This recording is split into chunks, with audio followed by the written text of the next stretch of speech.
Aku kurang berapa sih ya? Tambah lagi ya, Bang. Ih, Bapak ikat ketinggalan. Terima kasih. Masih banyak. Rambutan 5 ikat. Rambutan 5 ikat. Be, gimana turunnya, Be? Pala bapak jadi pegangan begini. Ayo turun. Nah, pegangan. Nah. Aduh, berat banget. Dah, turunin tuh dulunya. Yaudah. Mau mana lu? Boleh ya? Ini Bang. Mau kemana lu tanya? Mau ngambil durian, Bang. Pakai pikiran. Yang kemarin lu belum bayar. Ya ini mau dibayar. Sih. Berapa duit ini?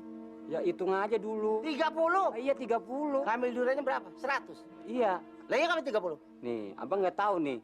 Saya ngambil durian 100. Tapi yang laku cuma 50. Yang 50 lagi busuk. Gua nggak mau tahu itu akal pedagang. Ngambil 100 biar 100. Lalu yang busuk ke sini. Abang mau durian busuk?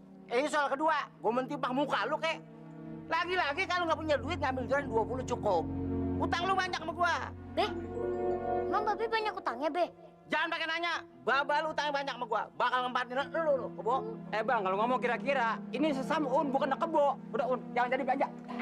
Pak Samson! Bang Samson, nih Dahlia punya coklat. Buat Bang Samson aja deh. Apaan sih lu? Orang dia biasa makan singkong sama ubi pakai segala kasih coklat, enggak? Bang Samson kan kasihan ya. Kasihan. Dahlia, mesti dengar kata enyak dong. Dia emang nggak pantas makan coklat. Pantas sih gula Jawa sama kelapa. Mau coklat ya? Beli.